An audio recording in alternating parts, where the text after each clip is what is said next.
It doesn't matter what year you are. I'm head of the associates. If I give you an assignment, you do it. Hey everybody, this is your daily dose of all things royal. Welcome back, my gorgeous good-looking friends. This is just a follow-up to a video that I did 2 days ago, seen here. First, I would like to say thank you to Avid Gardner and Tarot by Andy and all those that have shared this video out. I've been reading the comments, and I'm glad to know that you're all seeing the same thing that I'm seeing.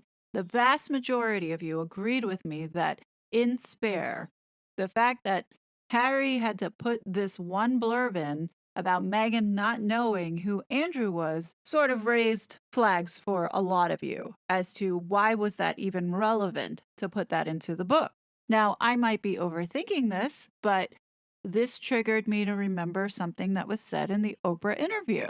Listen to what Meghan says and watch her closely. We were going to lunch at Royal Lodge, which is where some other members of the family live, specifically Andrew and Fergie, and usually and Beatrice would spend a lot of time there. Specifically Andrew and Fergie and usually and Beatrice would spend a lot of time there. So here's what sticks out to me now.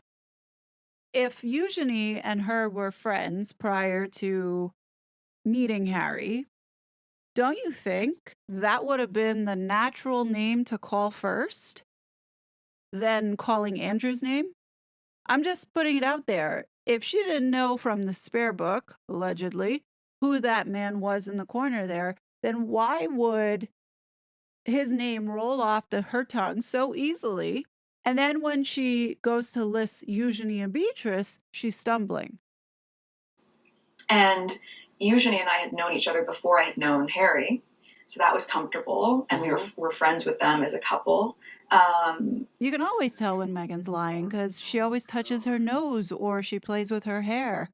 In this situation, she was also shaking her head no. So what is that telling you? It's telling you that somewhere here is a lie. And right after she says Andrew's name, she swallows and looks quite uncomfortable. And Eugenie and I had known each other before I had known Harry. So now I'm starting to look at this a little bit differently, especially recently when Fergie came out and said that she hadn't really met Meghan or knows Meghan despite going to their wedding in 2018. Also, Meghan said in this interview that it was Fergie who asked her if she knew how to curtsy and greeted her before she met the Queen. Something doesn't seem right. So I went back and looked at the moments when Meghan was a working royal and she had to interact with Andrew, whether it be sit next to him or stand next to him. And what I've noticed in all the clips is that he completely does not even notice her, and neither does she. And we know that Meghan is a chatty Cathy when she's sitting next to anybody trying to impress. But with Andrew, she doesn't look his way, he doesn't look her way. Take a look at some samples and you tell me if you're seeing the same thing. Let's take a look at the first time Meghan was with the entire family, and that was in 2017 at Christmas service at Sandringham. There's so much going on here that it's fascinating when you relook at the dynamics of all the family members. Keep in mind that Meghan is newly engaged, and we don't know about the disruption between the brothers and William telling Harry to take it slow, get to know this girl, the whole yada yada. So we see the pleasantries, but I want you to pay attention to the York sisters now, and then notice the distance that Andrew keeps behind Meghan. Pay attention now to Beatrice and Eugenie. You can see they are clearly speaking under their breath, and it looks as though they are noticing that Meghan is almost flirting with Prince William. And you can see the expression on their face, and you can see Meghan's face when she's talking to William. What a dynamic. As you can see, Andrew is keeping his distance. Only Catherine and William are talking to Meghan. Definitely Anne doesn't look interested to talk to her, and certainly it doesn't look like Andrew is interested in talking to her and making Meghan feel welcome.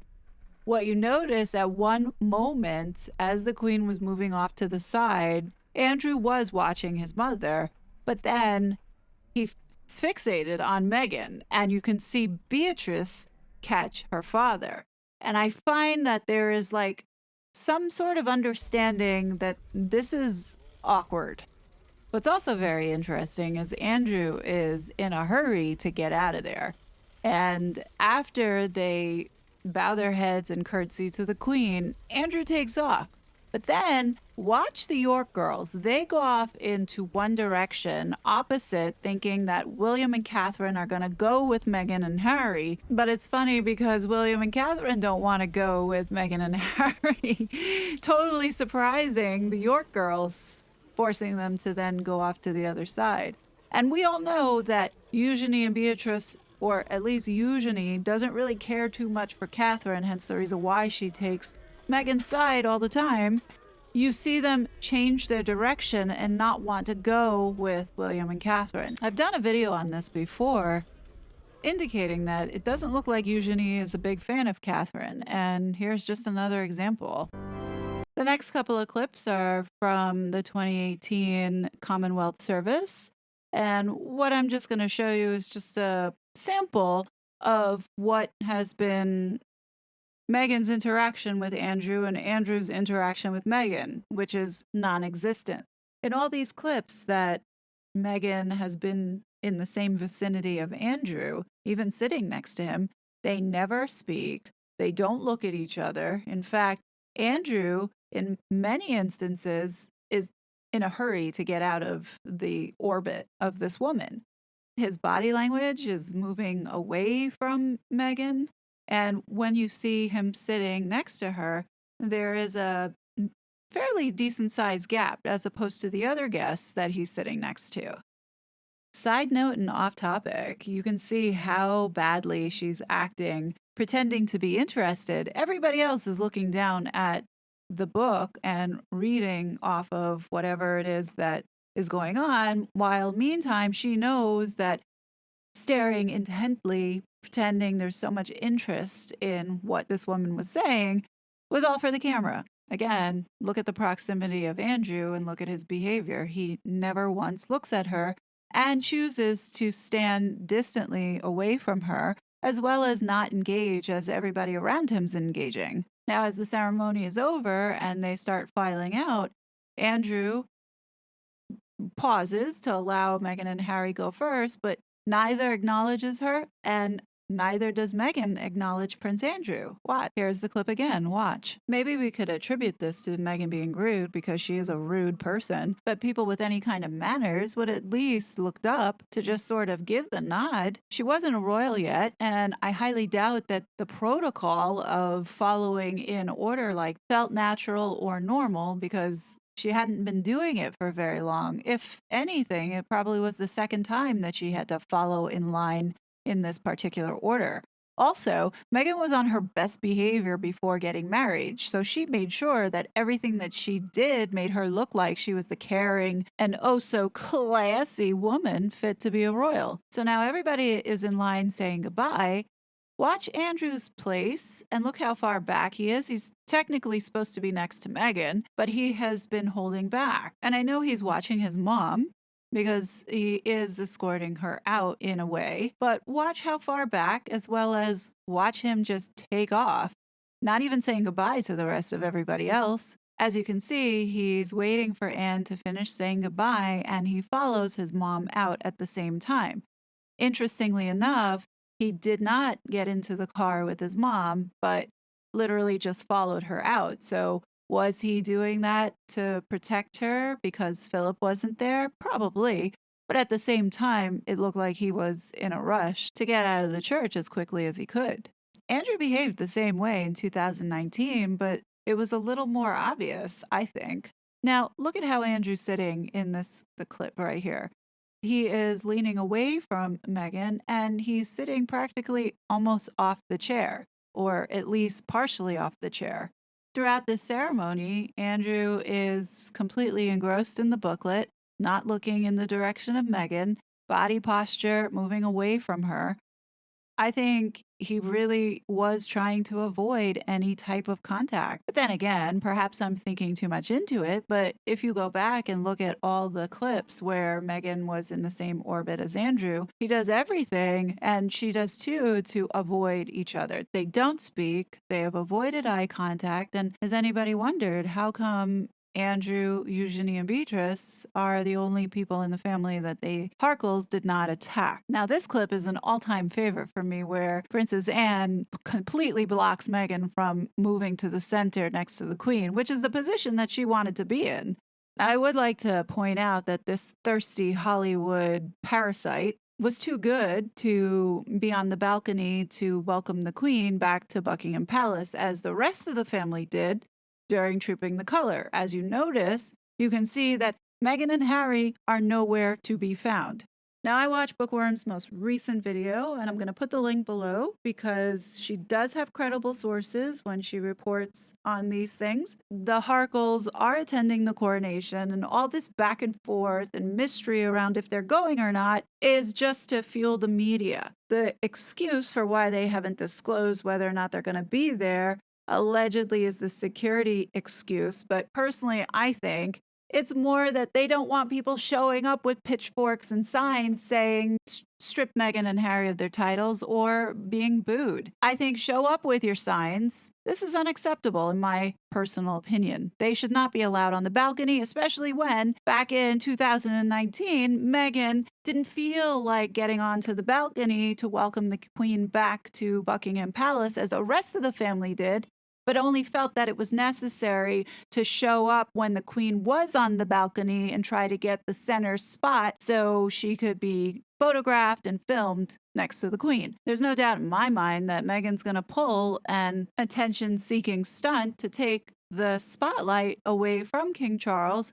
a moment that King Charles has waited his whole entire life to be threatened by this dark shadow that keeps looming. My personal opinion about this is I'm getting frustrated with this king. We have this lunatic in our country boasting about doing all types of drugs, giving advice to U.S. military and veterans on mental health, as well as trying to affect our civil freedoms by engaging himself and poking his nose where it doesn't belong in our government. I don't like the attitude that it's America's problem, because it really does seem that Charles is allowing his son to do whatever overseas. But if the king doesn't condemn his behavior and his actions over here in America, and guess what? Our government, and especially the commander-in-chief, is not going to either, especially when his own son is embroiled in far more worse scandal than the king's son is. So, King Charles, come and get your son. America is fed up and done with Harry and his destructive wife. Now, let's go back to this Andrew situation. I believe that they knew each other somehow, some way. Can anybody tell me, how did Eugenie and Meghan meet? Anybody know? No, we don't. Now watch this right here. Andrew turns around and looks at Meghan before he starts talking to Anne. And if you notice, Meghan was about to turn her head, realizes that Andrew was looking in that direction, and quickly snaps back. Normally, Meghan would turn her head forward so the cameras could see her, but for some reason, she didn't do that this time. And as I said before, Meghan is a chatty Cathy, and she talks to anybody around her. Look, she's talking to Anne and is looking so awkward. Seriously, how do you think this is going to look when they have to go on the balcony for the coronation? I mean, look at the contempt that Harry has on his face for Camilla. How can the king allow this man onto the balcony with the family, especially hating his beloved wife so much?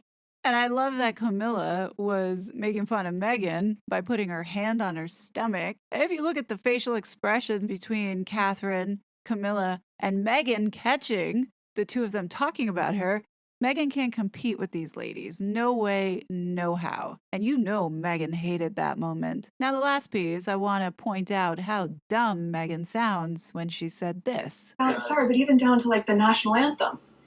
No one thought to say, oh, you're American. You're not going to know that. That's me late at night Googling. Here is Meghan singing it with ease.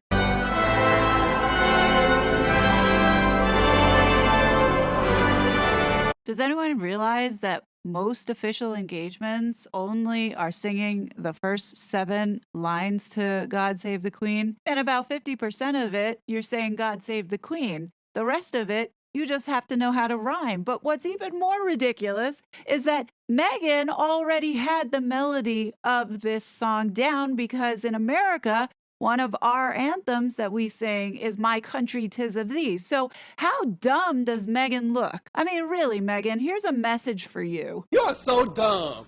You are really dumb. For real. When you look at this stuff now, knowing the context and what has been going on behind the scenes, you start to see things pop out. Like, I think it bugged Meghan that Andrew didn't pay any attention to her. I mean, as a narcissist, definitely, but if they had any history together, I think that even more probably infuriated her. Usually, looking at Meghan and Meghan taking a peek, now it looks to me as if she was glancing over at the Queen and maybe the back of Andrew's head. But it sure is a different dynamic, in my opinion. But what do you guys think? Anyhow, I don't know if you guys know, but Australia had reported that Thomas Markle was in LAX with Thomas Markle Jr. Not sure what that means. Could this be a reunion for her father? Who knows? But I wouldn't put it past Meghan to take the opportunity to use Thomas Markle's sickness and weakness and stage a reunion of forgiveness and allowing Thomas Markle to meet the grandkids while Netflix is there to film it as content. I've said this from the beginning. This is probably the route that it may go. I do believe that no matter what Meghan does to the family and to him, he will always forgive her and welcome her back into the fold.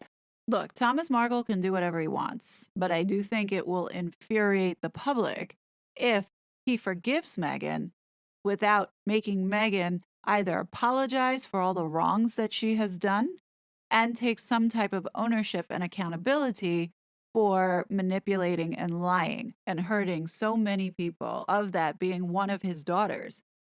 If this is the path that they're going down, it's not going to go over too well with the public. This I can promise, especially if it's being done for making content for Netflix. And I'm looking at the bottom of this photo and it says backgrid. And we know that Thomas Markle has called the paparazzi before, especially when he was having his stroke. And that's how TMZ got their photos. So who let the paparazzi know that Thomas Markle Sr. was going to be going through LAX? You got to ask that question. It's valid. Anyhow, that's all I have for today. Let me know what you think in the comments box below. As always, I will be back with more content, but until then, please be safe, and I'll talk to you later. Bye. It was such a fraud.